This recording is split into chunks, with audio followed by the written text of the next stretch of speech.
aviation in our opening fly past. And how privileged we are to see in the lead of this formation for the first time at an air show the newly restored Westland Wessex HU5 from historic helicopters near Crewe Kerr. Flanking it, a pair of Westland Wasp HAS1s owned by Dr. Terry Martin and Chris Marsden. And following them, the big three of present-day Royal Navy helicopters, the Merlin HM2 leading the two Wildcats. The opening fly past for the 2019 Royal Navy International Air Day.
So the Wasps and the present-day types break away, leaving the stage clear for the air show debut of this magnificently restored Wessex HU5, the only Wessex currently flying in the UK, and a machine that during its active service days was stationed for many years here at Yeovilton.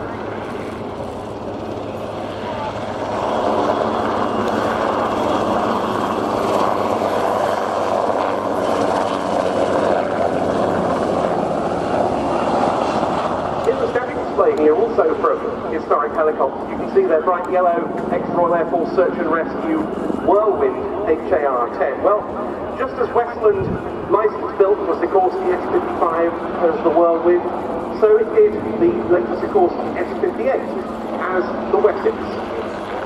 The S-58 was shipped to the UK and re-engined with a single Napier Gazelle engine.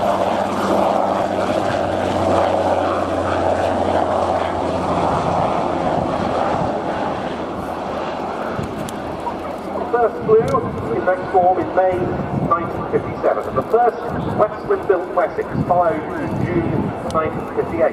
The Wessex was ordered first by the Fleet Air Arm of the Royal Navy as the anti-submarine HAS1 variant. They began to be delivered in 1960 and entered service the following year. It was the first anti-submarine helicopter for the Royal Navy that was designed for that role from the outset and with gas turbine power.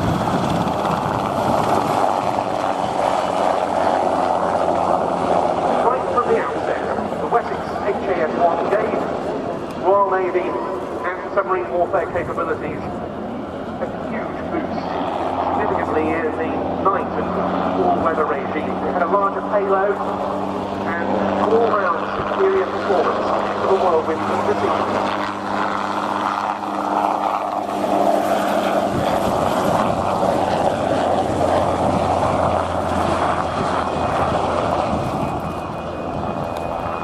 Mark 1 began in 1967 to give way to the further improved HAS3. By then, the RAF was also operating the Wessex in HC2-4. It was a much improved derivative with twin coupled Rolls-Royce gnome turboshaft engines. It was ordered by the RAF as a general purpose transport, and they operated worldwide in support of British and Allied coalition forces. The RAF Wessex served for many years in Northern Ireland, and they were the last British military aircraft to be stationed in Hong Kong. And that twin gnome configuration is the one we see here on the HU5.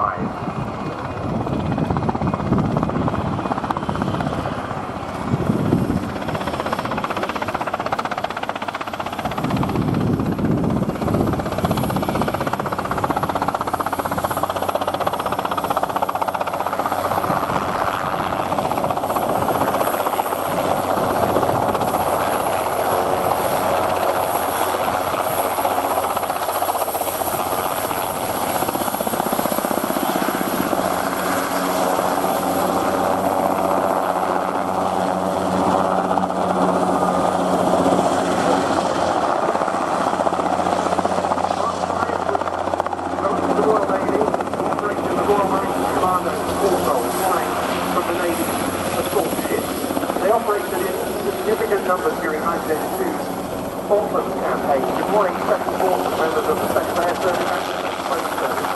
It moves men and material around the theatre. It came up 9 weapons lost in the Portland, including 6 from the contained ships, the Atlantic conveyor, the submarine name only 2.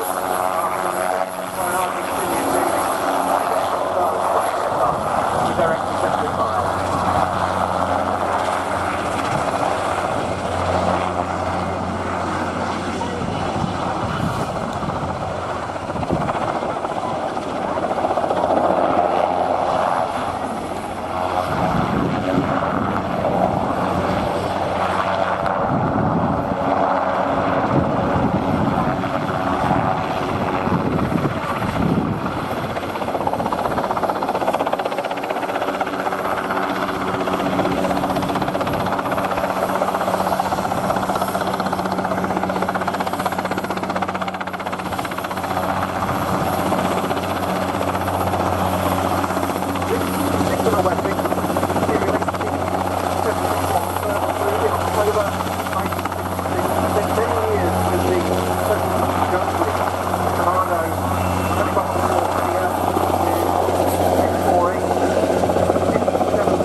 For his historic helicopters operation.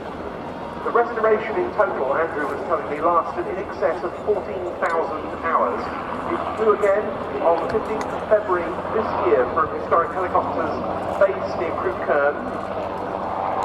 And his operation has 2 more Wessex XG5s on strength, plus the next project is the CP-HAR-3 X4 search and rescue helicopter, and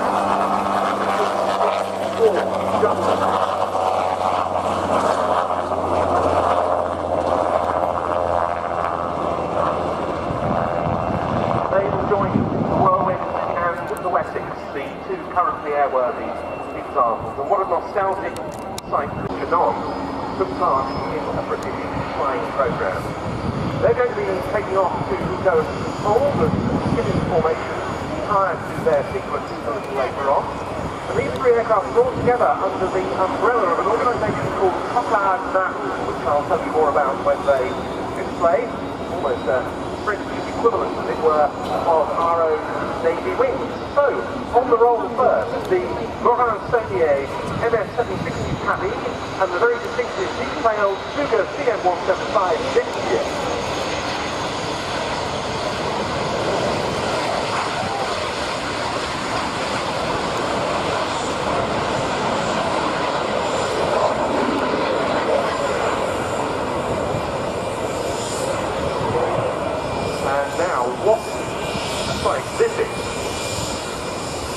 Operated by the Alliés Marine Association, based at Montgarant, the world's only airworthy example of the Breguet 1050 Alliés.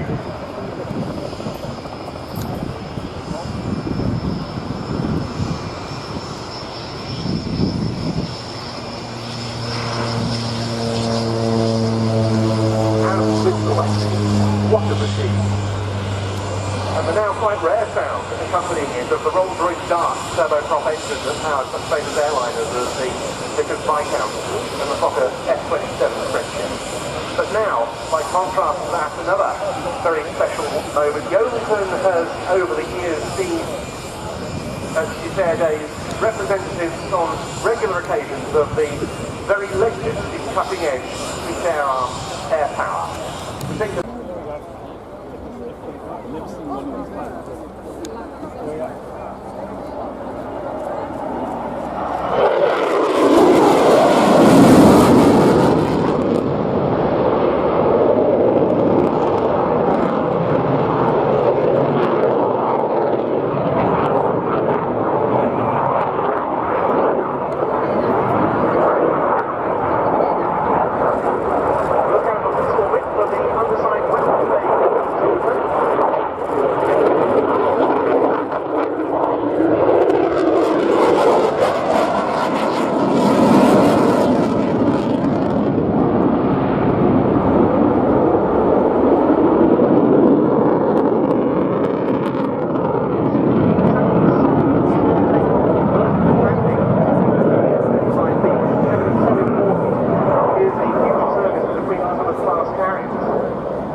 Okay, so for the Queen class carriers with the ski jump and the stable version, so you see the aircraft now convert to stable configuration.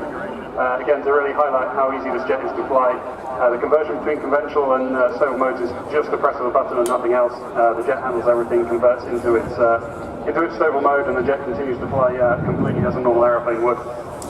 That's user-friendliness that you were describing, isn't it? And of course, a great deal of work went into perfecting the flight control laws for this aeroplane to make it so.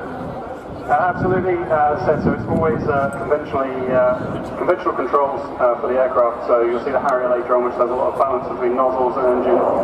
For the F-35, press of the button takes you to the stable configuration. You'll see the aircraft in now as it comes past in a slow pass. And then as it comes past slowly, the control, so the back of the stick is always up, forward of the stick is always down, the control is always faster, slower, for the balance.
Single engine and then connected by a shaft to the lift fan, which sits just behind the pilot. So that's what the big lid just behind the cockpit you'll have seen open, allowing the air into that lift fan. So balanced on those two columns of air.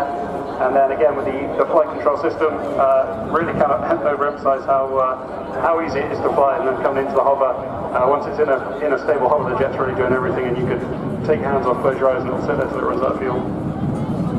A very, very impressive machine, and of course the capability.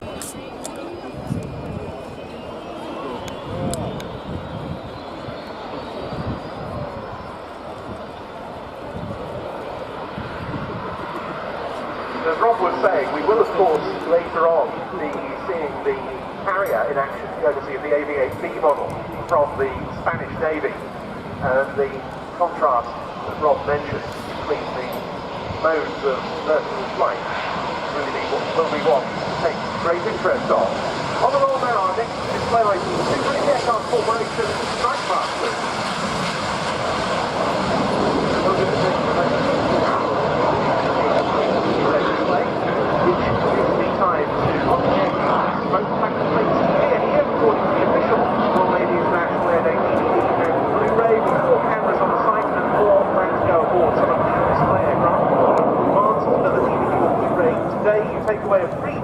Airshow Action 12 with more than an hour of aviation action from last season, including the RNAS 100 flypast over the centre of London and various in-cockpit features, including the likes of the Pit Special and the Canadian Hornet during its display at Yeovilton, London.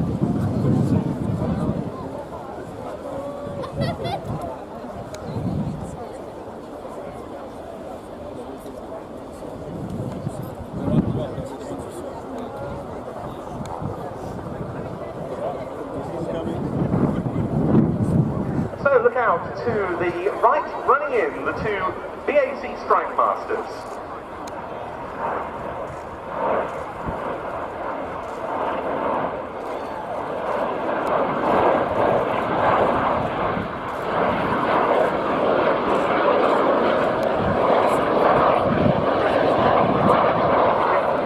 Well, of course, the British aircraft Corporation, DAC, developed from Class 5 jet commerce a dedicated light attack variant. The potential has become obvious because the JP was used for light attack as close support used by several countries. Thus was born the DAC 167, the Strike Master. The aim was to sell it to countries that weren't able to afford to buy or to operate the more expensive and complex frontline types of the day, but it could also be suitable as an advanced jet trainer, making it more cost effective. So they strengthened the airframe and gave it extra armour protection for operations and sort of challenging low-level roles that it would encounter. They fitted an uprated version of the Rolls-Royce Viper turbojet engine and, of course, 4 underwing weapons hardpoints which could carry bombs, gun packs, drop tanks, and so forth.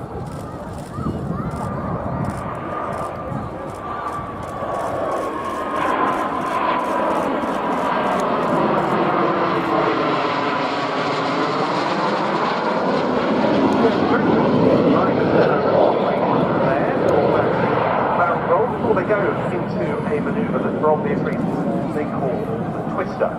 The Royal Saudi Air Force became the first customer for the Strike Master, which made its maiden flight in October 1967. The Saudis took 47 of them in all, but a number of other countries bought these aircraft, and they served, apart from with Saudi Arabia, with the air forces of South Yemen, Oman, Kuwait, Botswana, Singapore, Kenya, New Zealand, Ecuador, and Sudan. In all, 146 Strike Masters were built.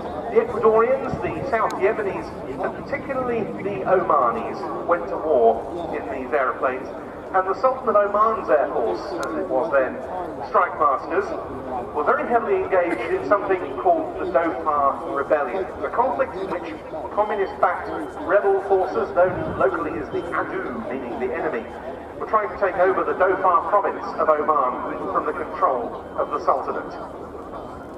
The Strike Master was a huge step up in capability compared with the piston engine Percival Provost it replaced in Omani service. There they are, rolling through the Twister.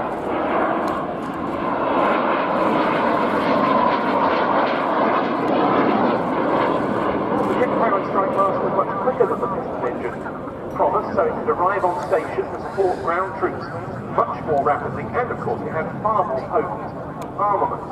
One of these aircraft could carry 32 Sura rockets, or a combination of 16 of those, and a pair of 540-pound bombs, as well as a pair of 7.62mm machine guns. They even introduced a rudimentary light attack capability on these aircraft, which later on came to be performed with the use of flares for illuminating targets by night.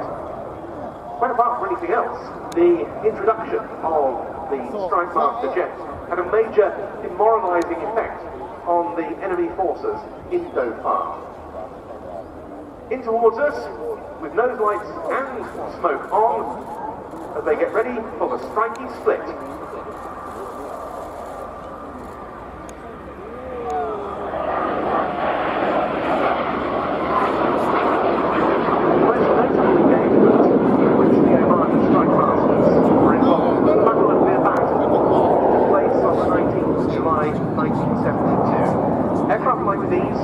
Provided close air support, using strafing runs and attacks using light rockets to forces on the ground, including elements of our own SAS, the Special Air Service.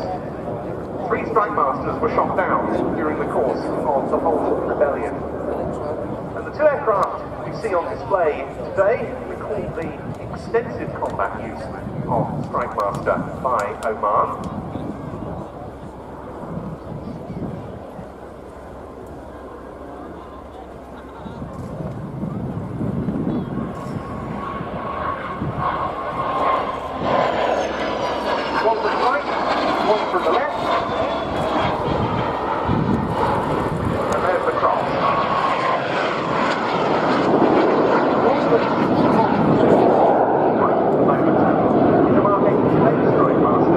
Which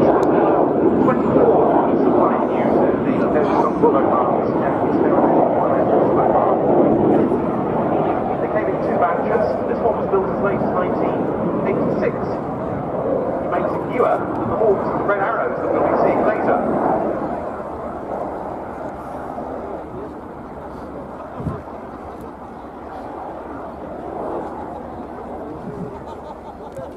It went on to the British Civil Register in 2005.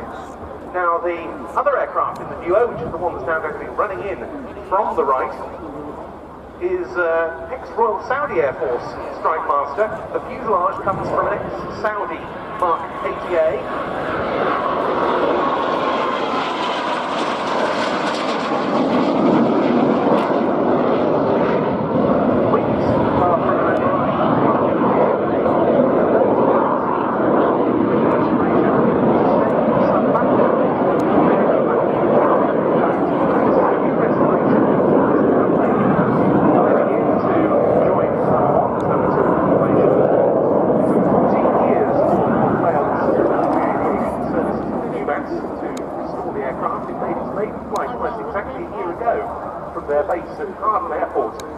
On the 16th of July last year, and they put it into the colours of a Sultan of Oman Air Force Strike Master from the period of the Battle of Near Bat. It was very notable, this aeroplane, because it became the first ex-military classic jet to be issued the new permit to fly following the new restoration from our Civil Aviation Authority in some while.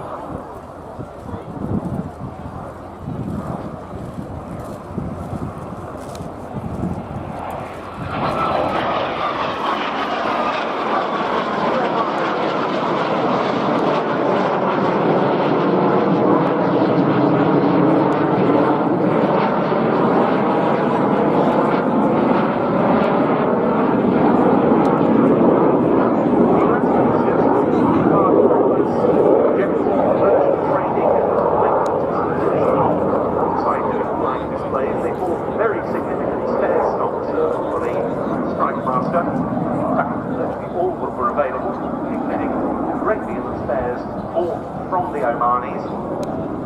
Both of these aeroplanes are absolutely immaculate.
And the second one, the camouflage one, flown by Royal Air Force pilot Ollie Suckling.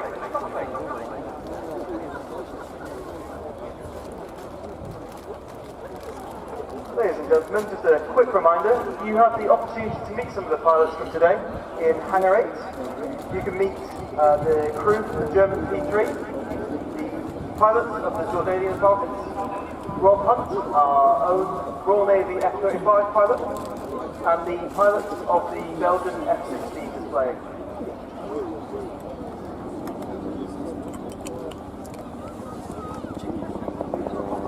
Thank you very much indeed. Of course, plenty of ground activities going on throughout the day here.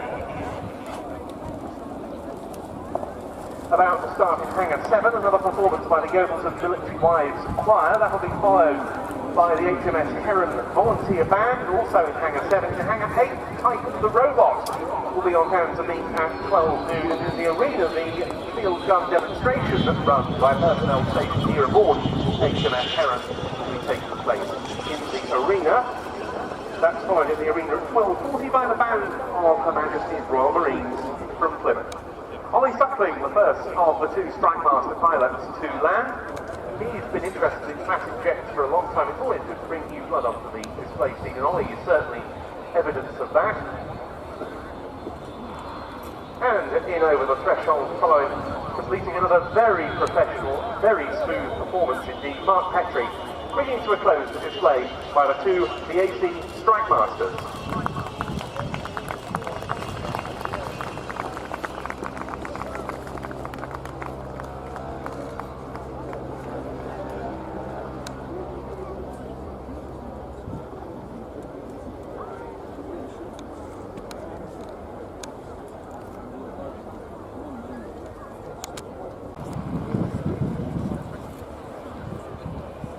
The Morin-Saunier MS760 Paris, followed by the Fugger CM175 Zephyr, and at the back, the Breguet 1050 Alizé.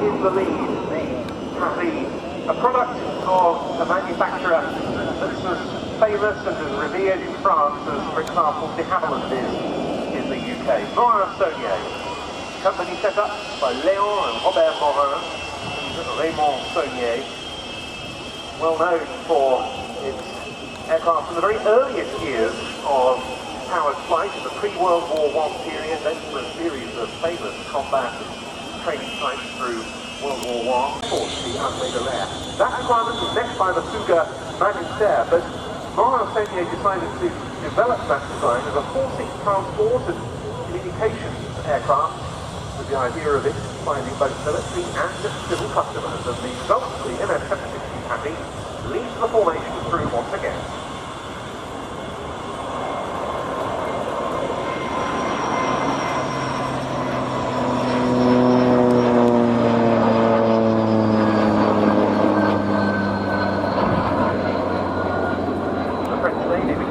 Operator with 14 aircraft. It used them until 1997. The French Air Force found 36 of them and phased them out in 2001. It had very little success, the Paris, as a commercial flight jet. They'd hoped to sell a lot of them in the United States, where the business aircraft market was really taking off in the 1950s.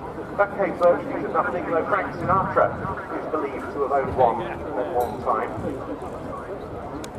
But like the vast majority of Morin-Saunier aircraft, its flying qualities were very much praised. Armor Aéropassion.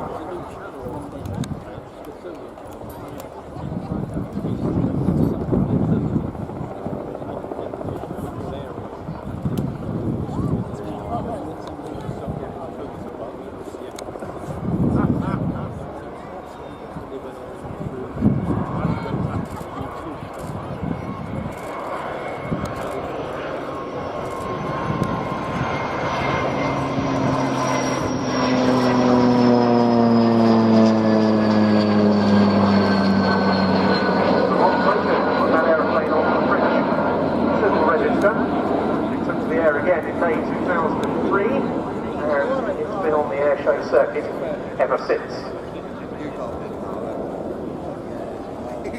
The very distinctive detail jet, meanwhile, is the Fugger CM175 Zephyr, the French naval version of the Air Force's CM170 Magister. Gaston Fugger founded his aircraft company in 1935 at Marboret turbojets,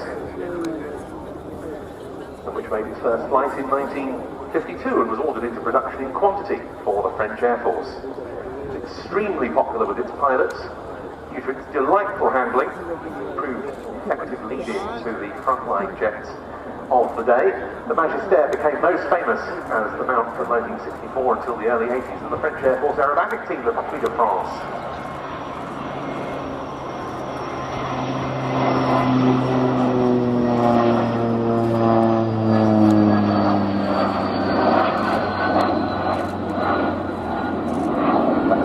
Closest to us as they pass by there. It attracted the attention of the French naval air arm, who wanted a jet for training aboard aircraft carriers, Fugger offered them a modified Magister. There we see the formation splitting.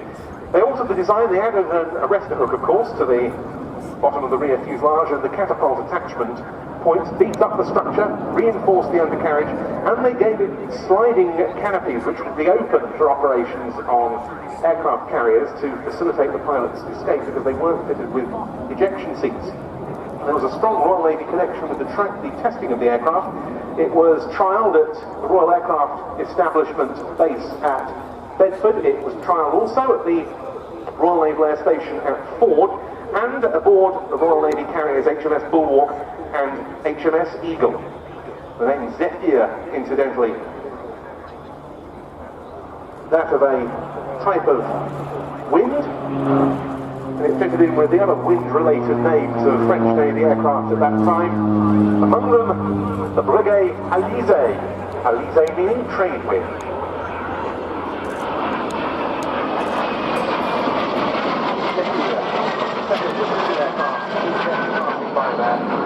Were built, but they trained generations of French Navy pilots aboard their aircraft carriers, starting off with the RNAS, later on the Foch and the Clemenceau, between 1959 and 1994. They carried out nearly 5,300 traps aboard French carriers. After they were retired, the French Navy started sending its pilots to the United States for carrier training. This is the only flying Zephyr in the world. It was one of the last in service, and it's operated by the Association Zephyr 28, based at Nîmes-Garons.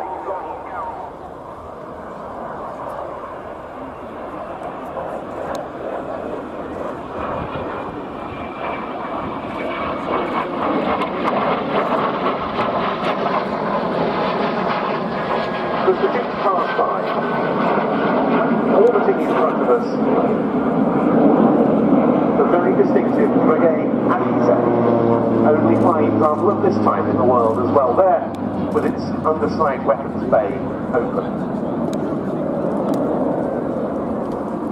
This aircraft was developed for the anti-submarine warfare role. It first took to the air in October 1956. Once again, trial aboard one of the Royal Navy's carriers, this time HMS Eagle. The French Navy bought 75 of them, serving on those three carriers I mentioned, the RNAS, the Clemenceau, and the Foch. They performed the surface surveillance, reconnaissance roles, they tracked ground targets, they performed electronic surveillance, radio relay, rescue operations in hostile territory, and anti-marine pollution work. They were deployed to the Persian Gulf in the early 1990s and later on into the 1990s, back as late as the Kosovo War in 1999, to the Balkans. But they were never actually issued, the French Alizés, with weapons.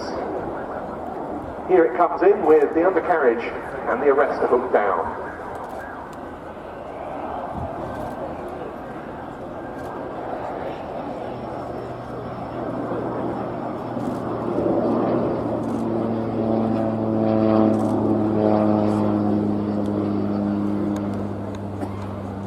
One export customer for the Alizé, that was the Indian Navy, which bought 14. And India did arm its Alizés with anti-submarine grenades, Mark 43 torpedoes, heavy and light bombs, rockets, and AS-12 wire-guided anti-surface missiles. They flew off India's first aircraft carrier, the RNAS Vikrant, during the Indo-Pakistani War of 1971, during which one of the Indian Alizés was shot down by a Pakistani F-104 starfighter, but another of them managed to sink, a Daphne-class submarine of the Pakistan Navy, rather ironically a submarine of French construction. India retired its Alizés from 1991. France kept them in service quite a lot longer. And they were very capable by the end, with a missile decoy system, data link, forward-looking infrared and all sorts of other improvements, but by then really the platform was out of date, and they were retired in September 2000 when the Foch carrier was decommissioned with the advent of the current French Navy carrier, the Charles de Gaulle. This one is 60 years old this year. It served for its entire career at Nîmes-Garons, and it was one of the last examples in service. Today, it's the only one still flying. It's operated by the Association Élysée Marine from its old base at Nîmes-Garons, where the idea of getting the aircraft flying again slowly grew. Many thought it would be impossible at the outset. Thankfully, it wasn't so. It was officially handed over to the association in 2011 after some work had been done slightly on the quiet before then. It flew again in May 2013. It's only got 6,000 flight hours on the clock. I don't think one of these aircraft was displayed at a UK air show, unless anyone can correct me, for more than 40 years. Jean-Luc Didier was the pilot of the Élysée in today's display, with navigator Philippe Perez, who was one of the leading lights in getting the aircraft flying again. Another chance to see the two jets coming through. Here's the Zephyr giving us a wing rock with the undercarriage and the arrestor hook down.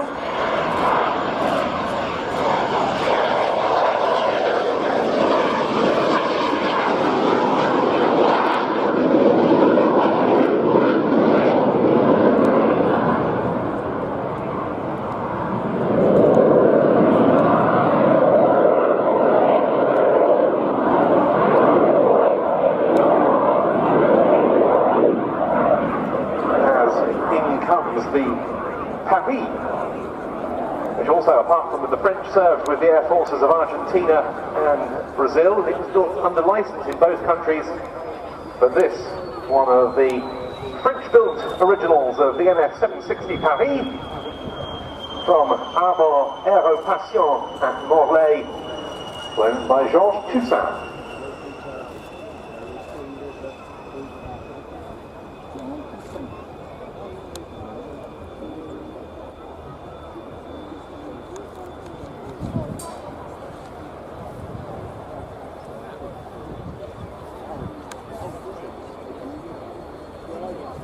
And the last of them into land, the Zephyr, from the Zephyr 28 Association.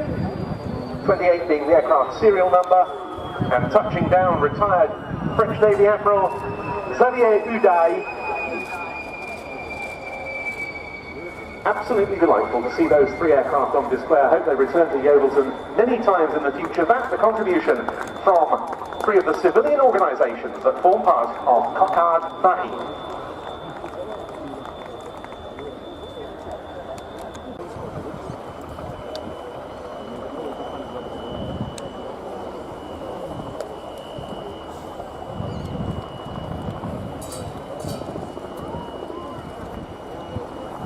No, it's paid on the birthday.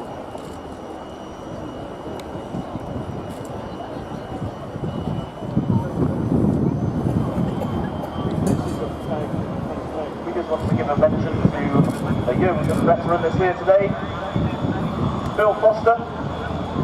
He's his 80th birthday this year.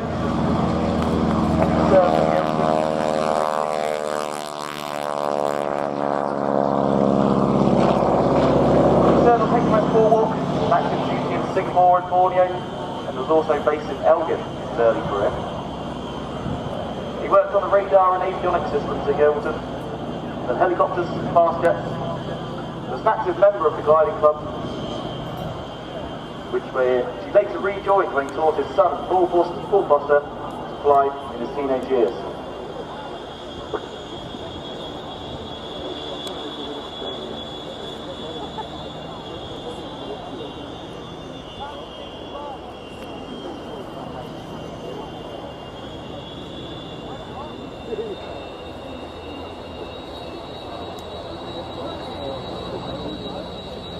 Thank you, Alex, and happy birthday to Bill. We hope you're enjoying your day here at Yeovilton. And Well, we're now going back to an aircraft type that was certainly seen here during its days as a trainer for the Fleet Air Arm, one of the most famous training aircraft indeed of all time, and one of the most distinctive engine notes in today's display as the propeller blades go supersonic.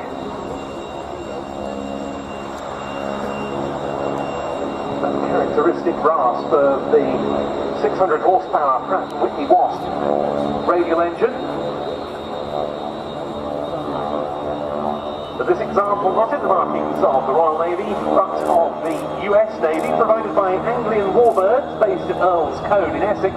This is the North American AT-6C Harvard 2A.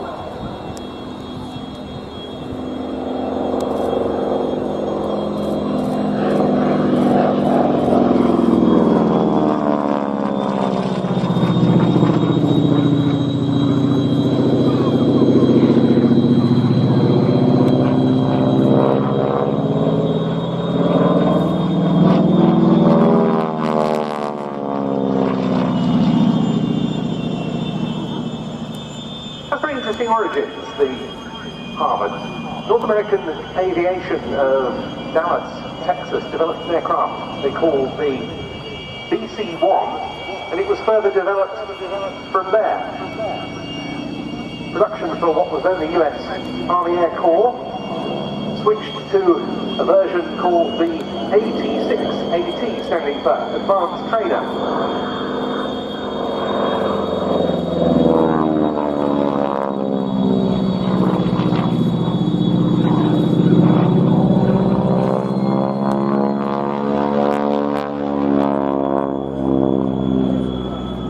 When the design, as we really know it today, was born. They were bought in quantity by the Royal Air Force and the Royal Canadian Air Force as the Harvard. And they became mainstays of the British Commonwealth Air Training Plan in Canada, pilot training being shipped out to other countries around the Commonwealth.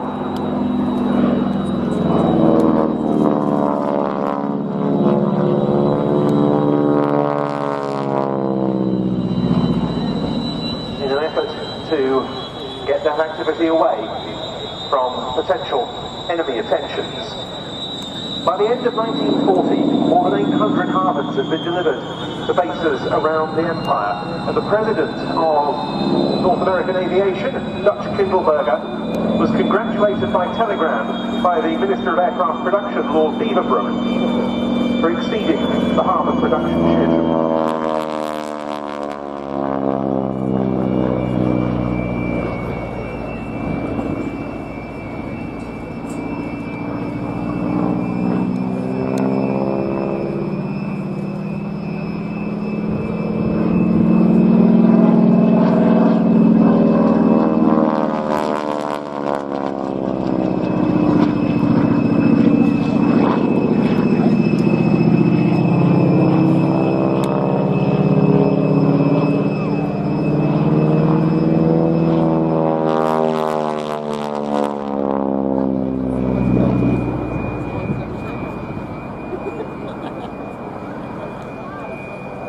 It was right from the start a really excellent advanced trainer. It was pretty powerful. It had some characteristics that were similar to the fighter types that a large number of trainees would of course move on to, but it could bite if students weren't careful, just again, like those frontline types.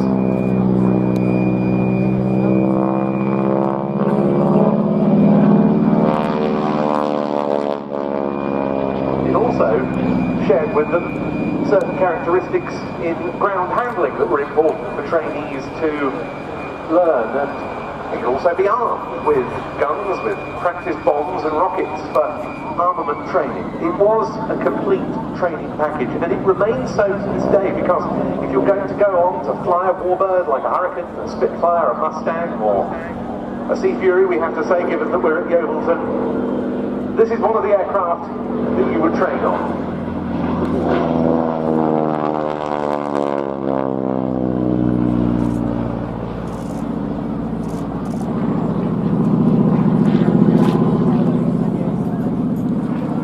large numbers of Fleet Air Arm pilots trained on Harvards with units of the British Commonwealth Air Training Plan before the Fleet Air Arm bought its own Harvards from 1943 onwards. The Fleet Air Arm took 236 of these aircraft. They used them not just as advanced trainers, but also as squadron or station flight packs communicating between bases. The last of them were retired in 1955 because Harvards and the 86 Texan models carried on with many air forces long after World War II.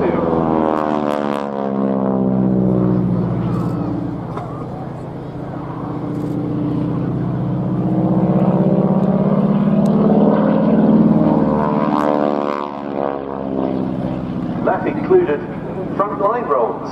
The US Air Force used them as forward air control platforms, helping direct airstrikes during the Korean War. The RAF used them on counterinsurgency operations in Malaya, flying as light strike aircraft against communist gangs. And the French Air Force used them during France's colonial wars in Algeria.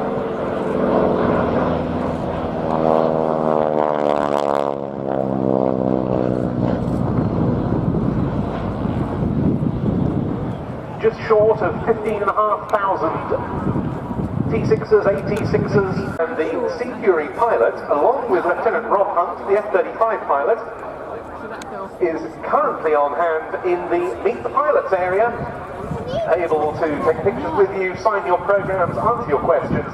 That's taking place in Hangar 8. And the F-35 and Sea Fury pilots will be there until about 1 o'clock, when the Coquard Marie pilots that we've just seen in action with the Elysee, the Zephyr and the Paris will be taking over. Meanwhile, landing on after a really nice aerobatic display, Nigel Wilson with the North American Harvard. It was a very nice display that, because although, as I said, the aircraft has 600 horsepower at its disposal and therefore is pretty potent for a trainer of its time, it does of course lack a little bit in the way of outright performance. So that was a very nice demonstration of energy management, keeping things flowing safely and accurately from one aerobatic manoeuvre to the next.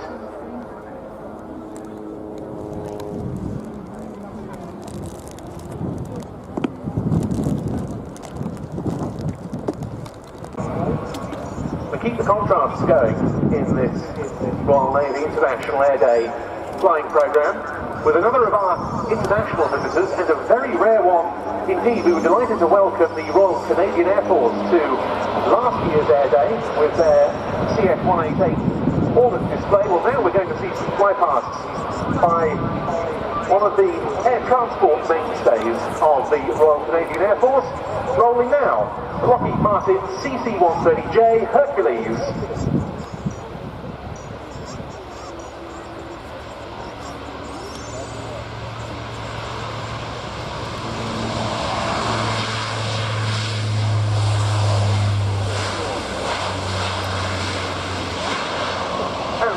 Into the air with a max performance takeoff. To start these flypasts by this aeroplane, which comes to us from 436 Squadron of the Royal Canadian Air Force, part of 8th Wing at Trenton in Ontario. This, of course, the latest version, the J model of one of the most outstanding transport aircraft of all time. This 4-turboprop airlifter that first flew in prototype form as far back as 1954, and which in many ways, through successive improvements, has never been bettered. This is the stretched model, the Dash 30,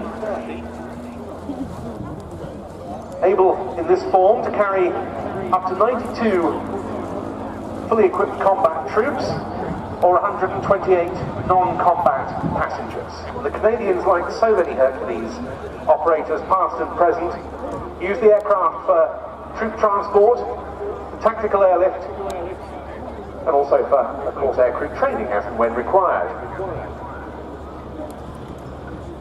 This J model is a very, very impressive aeroplane.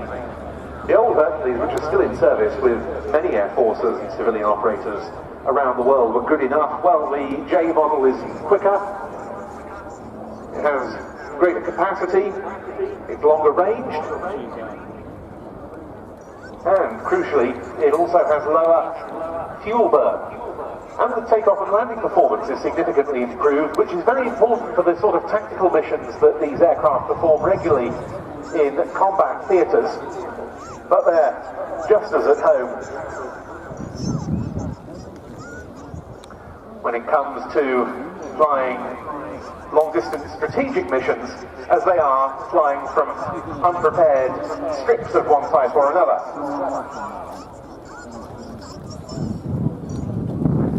The CC-130J model came into service with the then Canadian Armed Forces in June 2010,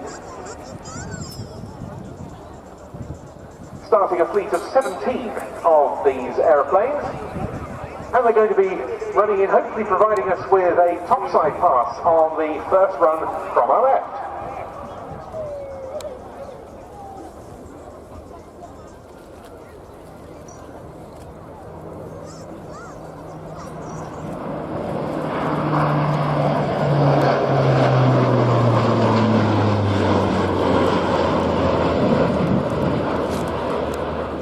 Less than 7 months after the first CC-130Js joined the Canadian fleet, they were getting ready to deploy them and their crews to Afghanistan. The crew being a minimum of 3, 2 pilots and a loadmaster, that as opposed to the 5 they used to carry on the earlier CC-130E and H models.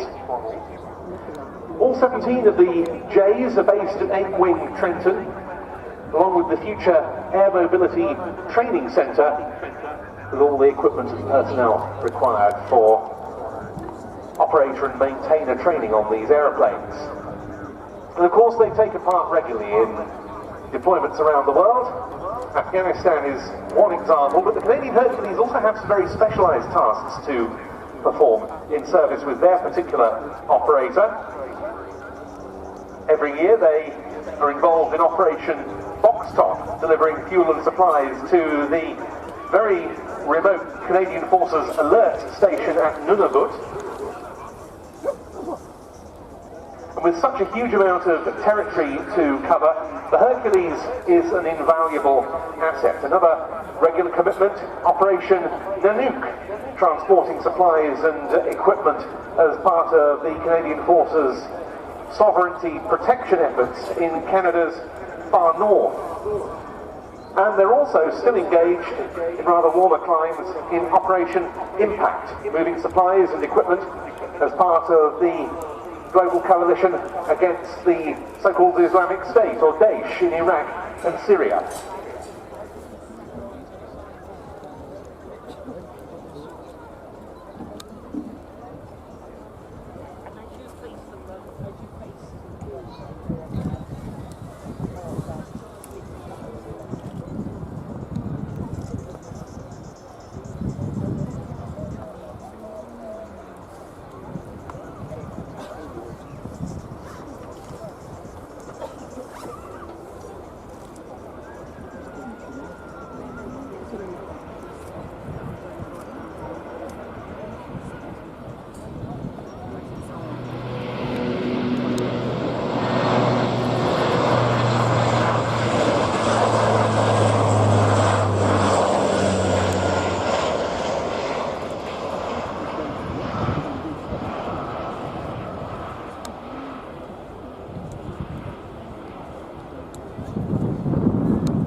A low go around there from the CC-130J. The C-130J model, powered by 4 Rolls-Royce Allison A2100 turboprop engines, driving very impressive looking 6-bladed.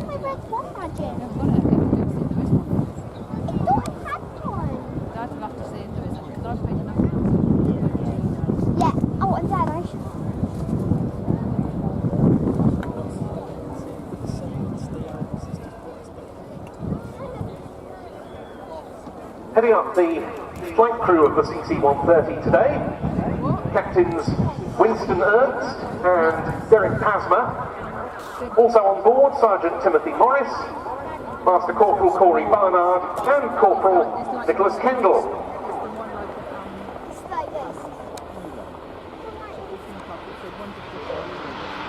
They from 436 Squadron of Royal Canadian Air Force and 8-Wing Hampton in Ontario, please propose their demonstration of the Lockheed Martin C-130J Hercules.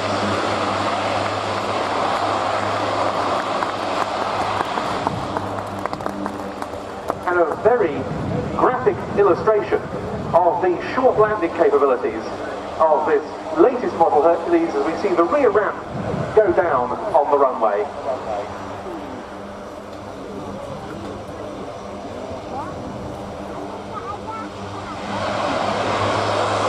And going into reverse on the four A2100 engines.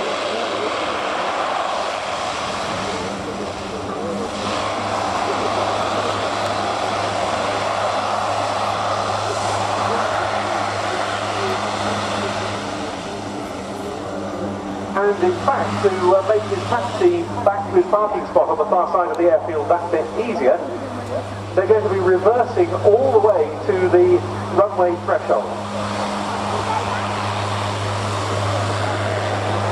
One of the longer reverse taxis I've ever seen a Hercules do at an air show.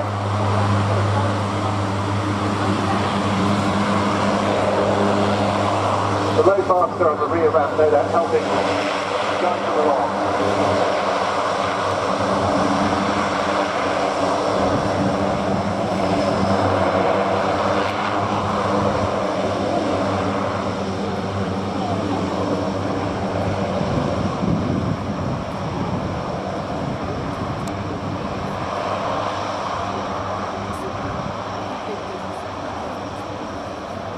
Don't know whether they're going to demonstrate parallel parking after this.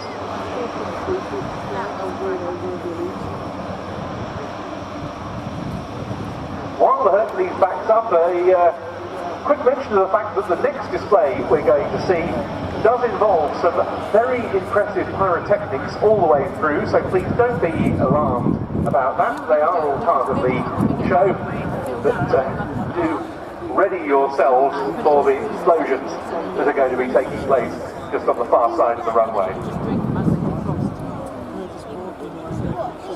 The next act, the last one before our lunch break, and we'll then be resuming the flying at 1 o'clock with the Spanish Navy carrier, one of the highlights of the display, to come as the Royal Canadian Air Force CC-130J Hercules starts moving forward to go back to its parking spot on the far side of the airfield. Very comprehensive demonstration there of the versatility of the J model Herc. Heading 170, pit off on the left rail, half clear, in constraint. Flying the aircraft into position, the pilot has set the conditions for the front seat gunner to engage the target with a radar-guided missile. In constraint, RFL fire tracking, valid range, firing.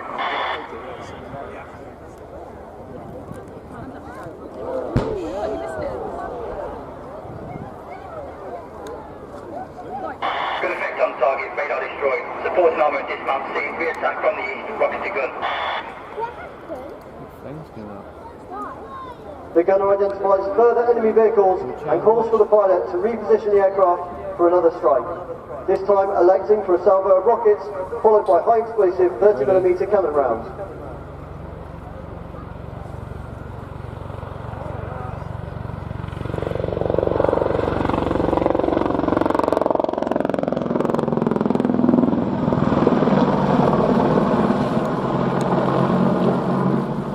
The target will be acquired and tracked by the gunner, providing a steering cursor to aid the pilot, who will aim and fire the rocket.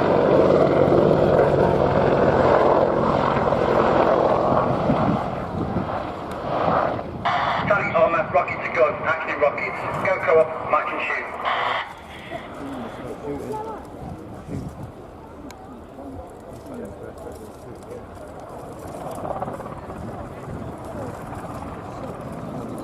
Co-op rockets, match and shoot, firing.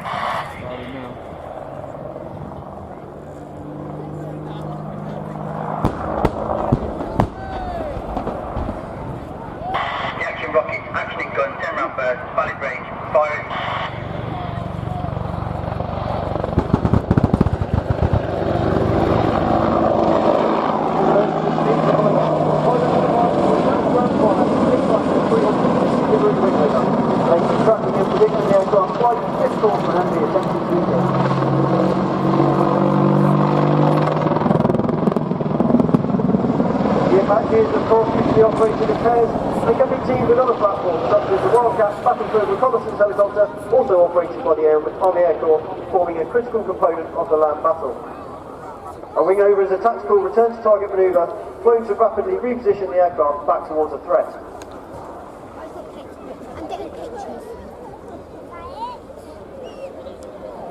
Tim enters the wing over at 120 knots or approximately 140 miles an hour, converting the speed to an 80-degree nose-up climb before rolling through 90 degrees anglophone. Keep that when she's older.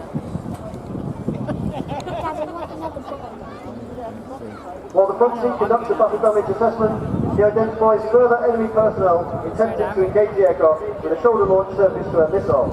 The threat call is communicated within the cockpit, instructing the pilot to conduct another rocket strike for an alternate attack heading. Where?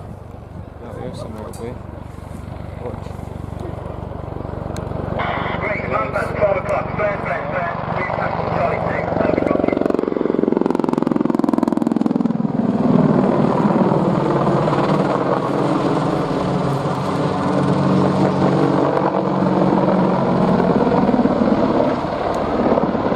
The crew then work together to update a set of pre-engagement checks, ensuring all systems are configured correctly for another strike.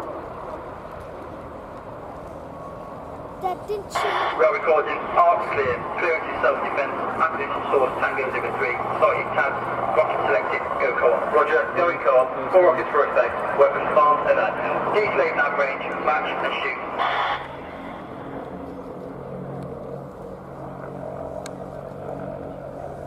Match and shoot. Firing. Good set, no misfires. Firearms. Yeah.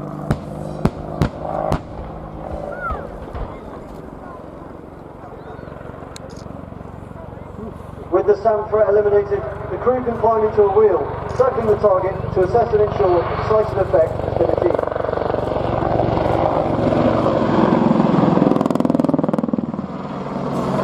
The gunner's scan with the cameras is interrupted as the pilot spots enemy soldiers from a dug-in position, bringing a heavy machine gun to bear in the aircraft's direction. Good effect on target, 4 enemy vehicles destroyed, radar threat eliminated. Pilot helmet sight, dismount HMG, my gun, auto range, firing.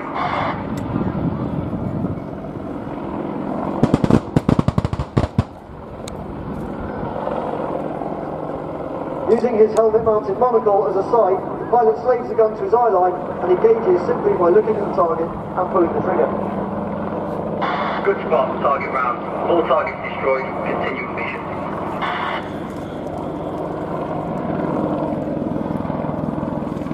Ladies and gentlemen, that concludes the tactical demonstration of how Apache crews work together to operate and flight their aircraft.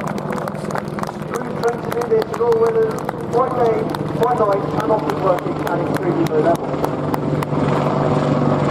The attack helicopter display team is made up of operational crews from frontline units of the attack helicopter force based in Watersham in Suffolk. And today we have Major Tim Pittaway at the controls with Staff Sergeant Mark Skelding in the front seat co-pilot gunner's position. Tim is the senior flying instructor with the attack helicopter force. His over forwarder, Chris Pittaway, who was a Royal Navy pilot of 26 years with over 10,000 hours, who tragically passed away a couple of weeks ago.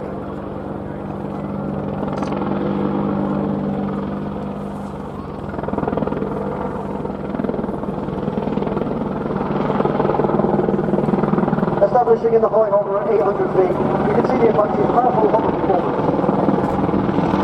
Tim will initiate the dive, cycling to 80 degrees nose down before rolling through 90 degrees while almost vertical.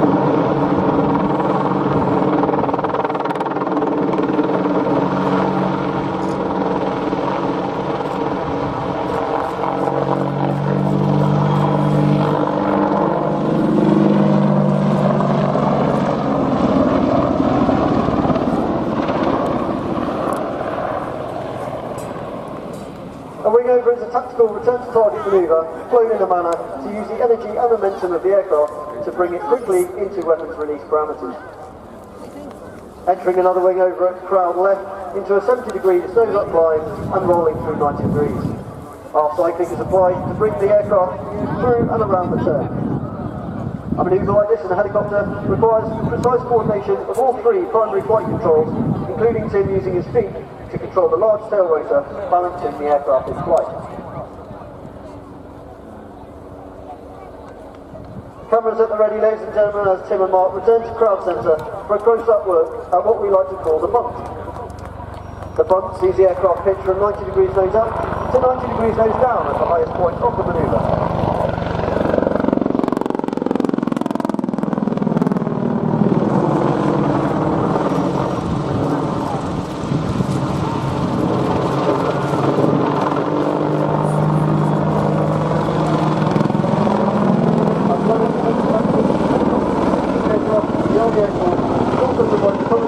Direction of artillery and mortar fire, command support to ground units, and tactical mobility such as positioning forces, preventing resupply, or extracting casualties. The majority of the corps is held at high readiness for operations, deployed to alongside the Army's division, the Air Assault Task Force, as well as the corporate transport and special forces.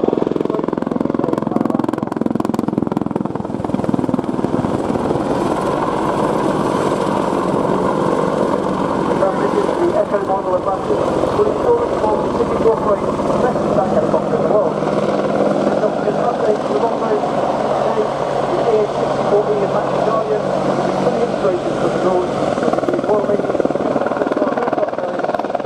providing vital land and maritime supply capability. The Apache has 4 weapons pilots mounted on the cockpit.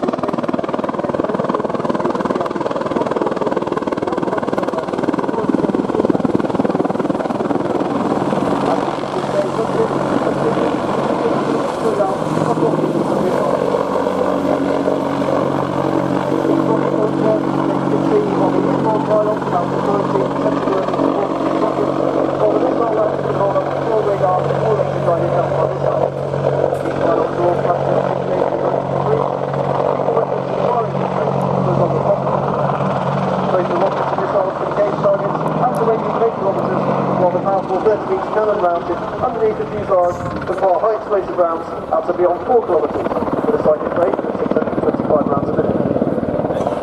Above the main motor disc you'll notice the distinctive shape of the aircraft's fire control radar. The radar is able to scan out to 8 kilometres, detecting over 1,000 targets, prioritising them and offering the pilot 16 simultaneous firing solutions through the weapons processors. Along with target detection and missile guidance, the radar is also capable of mapping the terrain ahead of the aircraft in flight to assist in navigation in bad weather or at night. On the nose of the aircraft is the Target Acquisition and Designation Site, or TADS, housing the day TV and infrared cameras. A further infrared sensor mounted above the TADS can be slaved to the pilot's helmet position, allowing for flight at night in pitch black solely with reference to the image projected into their right eye through the helmet mounted monocle. The Army Air Corps was formed from the glider and air observation post squadrons of World War II and have played a key role in every major UK operation ever since. These modern helicopters are, as the aircraft were then, commanded, flown and supported by soldiers who are trained predominantly to fight in the land environment. The Army Air Corps continually actively recruits both officer and senior non-commissioned aircrew, making the Army the only service that offers a flying career to both soldier and officer pilots. Staff Sergeant Mark Skelding is one of our soldier pilots. In our front seat today, he joined the Army Air Corps from the ranks of the Royal Horse Artillery, transferring from within the Army to complete his flying training. Tim will now approach head-on for another look at the 360-degree wing-over, demonstrating the awesome power of the 2 turbo-mecha engines mounted either side of the fuselage. Each engine provides over 2,300 shaft horsepower, meaning together they produce more power than 4 Formula 1 racing cars.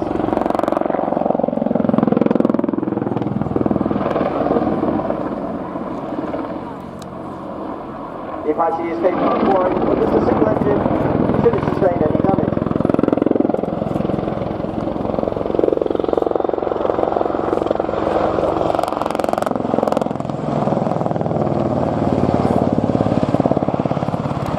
As the crew reset for the signature finale of the Apache display, we'd like to ask you to put your hands together and show some thanks for our partners at Event Horizon for providing today's pyrotechnic effects.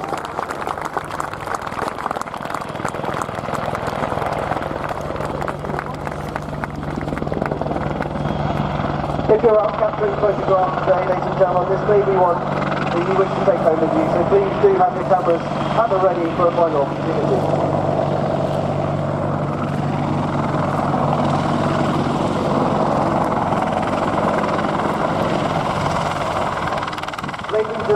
British Army Apache attack helicopter.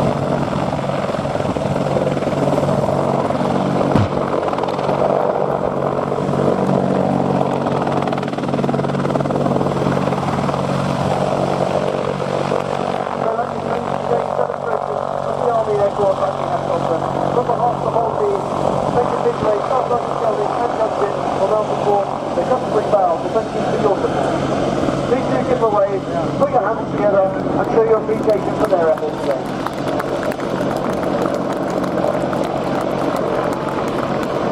Ladies and gentlemen, your 2019 Attack Helicopter Display Team.